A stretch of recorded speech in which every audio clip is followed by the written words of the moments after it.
Lorry యాజమాన్యులు తీవ్ర సంక్షోభంలో ఉన్నారని ఆదుకోవాలని ఉమ్మడి తూర్పుగోదావరి జిల్లా లారీ ఓనర్స్ అసోసియేషన్ అధ్యక్షులు దుగ్గన బాబ్జీ కూటమి ప్రభుత్వాన్ని కోరారు. మంగళవారం సాయంత్రం తన కార్యాలయంలో ఏర్పాటు చేసిన మీడియా సమావేశంలో ఆయన మాట్లాడారు. కాకినాడ జిల్లాలోని లక్షలాదిగా డ్రైవర్లు, క్లీనర్లు, ఓనర్లు జీవనోపాధికి ఇబ్బంది పడుతున్నారని, వీరిపై ప్రత్యక్షంగా పరోక్షంగా ఆధారపడిన 5 లక్షల మందికి వెతరు తప్పడం లేదని అన్నారు. డీజిల్ ధరలు, టోల్ ఛార్జీలతో సతమతమవుతున్నామని అన్నారు.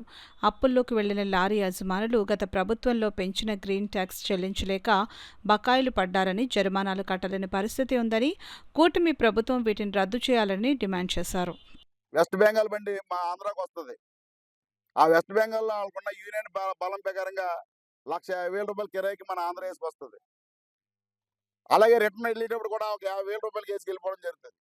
అంటే 2,50,000 ఇటు 50,000 2,00,000 రూపాయలకి వాళ్ళ క్యాల్కులేషన్ ఖర్చులు తీయగా వాళ్ళకి 30,000 40,000 మిగులుతుంది. వాళ్ళకి కూడా ఎక్కువ మిగలదు.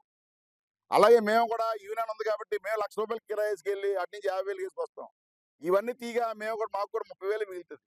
ఈ కిరాయిలు ఎక్కువైపోవడం వల్ల ఇవన్నీ కూడా మాకు మిగిలిపోతాయని చెప్పేసి గవర్నమెంట్ మా మీద లారీ ట్రాన్స్పోర్ట్ రవాణా వ్యవస్థ మీద చాలా పెద్ద మోపు మా మీద భారం వేయడం జరిగింది.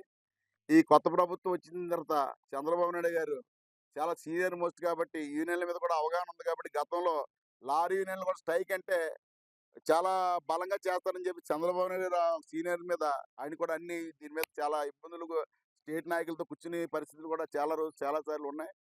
అంచేత చంద్రబాబు నాయుడు సీఎం గారు కానీ మన పవన్ కళ్యాణ్ గారు కానీ న్యాయం చేస్తారని ఆశిస్తూ, అంతకన్నా ముఖ్యంగా ఇవాళ ఫైనాన్సులు వాయిదాలు కట్టుకోలేక అది కూడా 2-3 వాయిదాల వరకు కూడా అవకాశం ఇవ్వడం జరిగింది లారీ ఓనర్లకి. ఇవాళ ఒక వాయిదా ల్యాబ్స్ ఉంటే రెండో వాయిదా కానీ వస్తే టోల్ గేట్ల ద్వారా ఈ నెంబర్లు ఇచ్చేసి ఫైనాన్స్ కంపెనీ వాళ్ళు లారీలు ఏదైతే లోడ్ ఉందో ఆ లోడ్తో ఆఫ్ చేసేయడం జరుగుతుంది. మరి ఇక్కడ చూస్తే లారీ ఓనర్కేమో వాయిదా కట్టుకోవడానికి ₹10 ఇంట్లో ఉండదు. ఆ లారీలో లోడ్ అమ్మ లక్షల కొలిది ఖరీచేసి లారీ అది. ఆ లోడు అక్కడికి ఆ ఊరు వెళ్ళకపోతే వాళ్ళకి ఎంతో నష్టం కలుగుతుంది పార్టీలకి. మరి ఆ లోడ్తో సహా కూడా ఫైనాన్స్ కంపెనీ వాళ్ళు సీజ్ చేసి కొన్ని నెలలు కూడా వాళ్ళ దొడ్లో పెట్టుకుని ఆ వాయిదా కడతగిన లోడ్తో సహా రిలీజ్ చేస్తున్నారు. దాన్ని కూడా చాలా ప్రభుత్వం దృష్టి కూడా తీసుకెళ్లాల్సిన బాధ్యత ఉంది.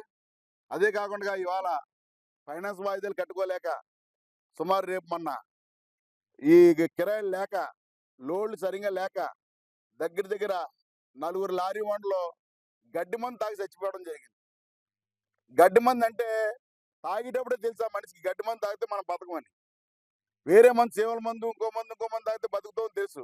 భయపెట్టచ్చు, బెదిరించవచ్చు, దాని ద్వారాగా సాధించవచ్చు కూడా మనిషి. కానీ నేను చచ్చిపోతానని తెలిసిండి కూడా ఒక భార్య పిల్లలందరినీ నడు రోడ్లో వదిలేసి ఆ వ్యాపారం ఫైనాన్స్ కంపెనీ వాళ్ళు పట్టుకెళ్ళిపోతుంటే ఆ వ్యాపారం కూడా లేదని చెప్పేసి గడ్డి మందు తాగి బలవంత చావడం కూడా జరుగుతుంది. కొన్ని వేల లారీలు ఇలా వాయిదాలు కట్టుకోలేక అమ్మేసి పరిస్థితి ఉన్నా కూడా లారీ కొనుక్కుని కూడా ఎవడం లేడు.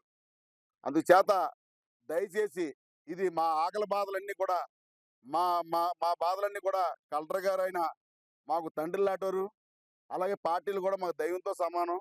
ప్రభుత్వం కూడా మాకు దేవుడిచ్చిన వరం అనుకుని ప్రభుత్వంలో ఈ లారీ ఓనర్లకు ఇప్పుడు కూడా న్యాయం జరగకపోతే రేపు వచ్చే రోజుల్లో రవాణా వ్యవస్థ అనేది అంతరించిపోయే పరిస్థితి మాత్రం ఖచ్చితంగా ఉంటుంది.